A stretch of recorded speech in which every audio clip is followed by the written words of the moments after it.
Josh Adokar, who ran into problems after he left the Storm. Now, was he not a dickhead when he was at the Storm, and then when he left the Storm, that he becomes a dickhead?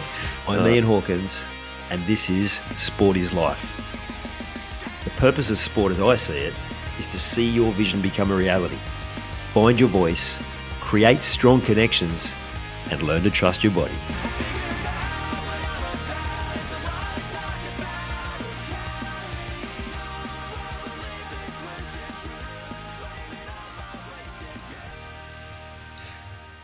So I'm calling BS on this no dickheads policy that I heard some of the journalists talking about yesterday. The aftermath of Penrith's win, they interviewed a couple of their star players, and they were celebrating the fact that they'd come over and shook hands with the panel and been really courteous to Von Sampson, who's the host, and you know what quality young men they are, and they are, absolutely no doubting that, and they're polite and they are well rehearsed in the right way to act in those situations, and that's not put on, right? They're good people. And then Phil Rothfield talking about this no dickheads policy that the Storm have got in place. He talked about the Swans. It was well publicised, the Swans putting that policy in place. But he talked about the Storm have this and the Panthers have this. And it got me thinking, it's like, they don't really understand what these teams have put in place there. Because I looked through the sheets of the past indiscretions of some of these Storm players, like the well publicised video of Cam Munster and Brennan Smith in a room with that mysterious white powder that's nothing to worry about, that a lot of these players get caught with because you can't prove anything, right? So they got a suspension for that from their club. There was one of the Bromwich brothers and someone else when they got caught in the shopping centre in possession of something they shouldn't have been. Josh Adokar, who ran into problems after he left the Storm. Now, was he not a dickhead when he was at the Storm, and then when he left the Storm that he becomes a dickhead? Like guys like Taylor May, who was at the Panthers. Again, they let him go because he did the wrong thing. But does he suddenly become a dickhead overnight? Like, that just doesn't add up to me. And I imagine there's a lot of kids that come into those environments and they make mistakes. It's just given at that age. Like, imagine if they had cameras or even social media following us around when we were that age. Like,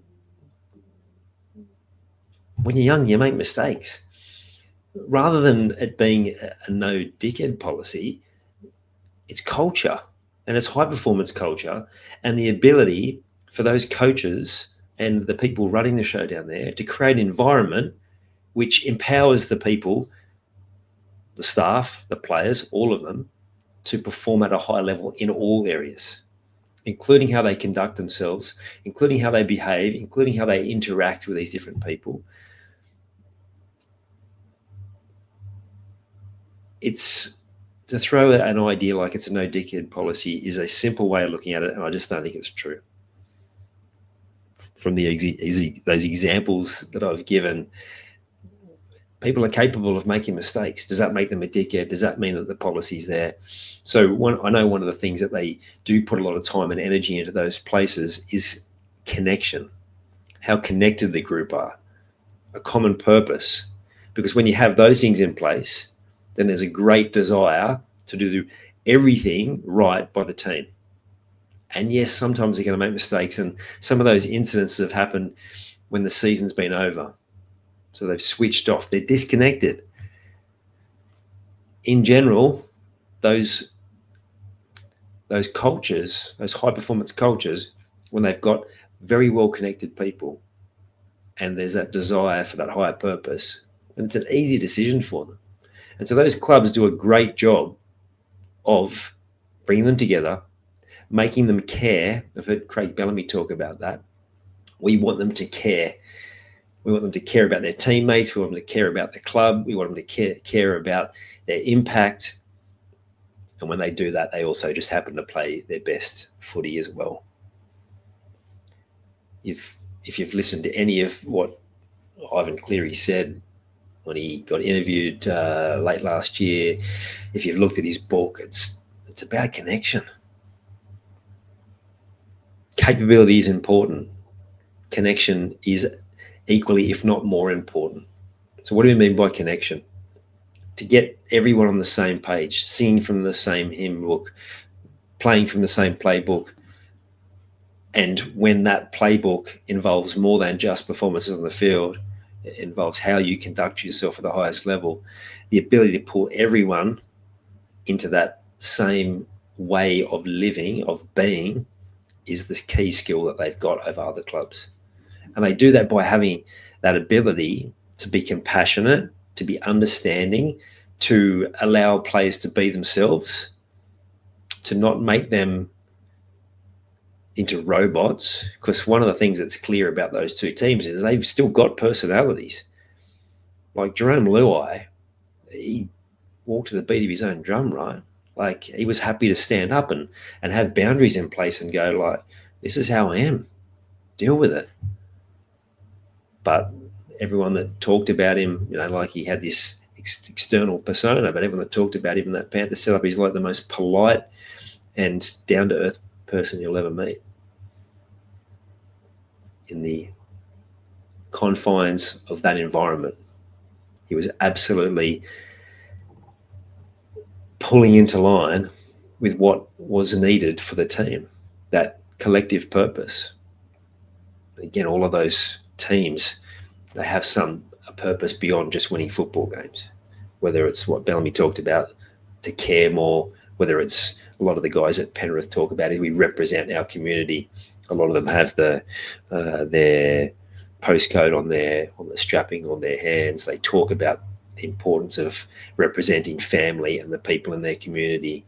Like, that's a purpose beyond just winning football games. But again, the funny thing is that when those things are in place and they're adhered to, and they're the drivers, also happens to mean they play pretty damn good football. So how can you apply some of that to your own life? What's your purpose beyond just your everyday? Like, why are you here? What is it you want to be able to do that's going to have the biggest impact for you, your family, but also a bigger impact, something that leaves a legacy, something that when you're gone, that you know that you've made a difference. Your time on this earth wasn't for nothing. It served a greater purpose. For me, like Les Brown talked about, it's not about the money you leave them, it's what you leave within them in terms of their mindset and their behaviours that is the most important thing. He said, I'm not going to leave my kids any money. He goes, if I've got a quarter left at the end of my life, I'm going to eat it. They're not getting anything. But I am going to pass on all that I know about being the best possible person that they can be. So there's that element of purpose, and then there's that element again of connection. Everyone's got capabilities, but what separates the best from the rest is deeper connections with your team, whether that's in a business sense, with the most important team, your family, your friends, the different groups you're in, sporting organisations, whatever it is. I just reconnected with a client I've worked with on and off for different times. I've done some work with his teams, and it was the same conversation there, talking about the importance of not just about the capability. He's got a hugely high-performing team, real estate agent, continually growing. He's actually killing it in his local area to the point where I imagine some of those other businesses there will be struggling because he's got the capability. We've done a fair bit of work on the performance, but we've also done, and he's also done, a heap on the connection. He's cracked the code around what's most important so that his team feels connected and they've got those high standards to meet. So don't believe everything you hear in the media. Definitely do your own research. And again, if you apply that same principle to your own life, it means you can still make some mistakes. It means you might occasionally carry on like a dickhead, and that's actually okay because you can bring yourself back in line with that purpose and making sure you still do that connection. You've taken the time to listen to this whole episode. Now it's time to take action. Commit to one thing you've learned today and make it happen. And to avoid any obstructions, join the Sport is Life movement by clicking on the link in the show notes.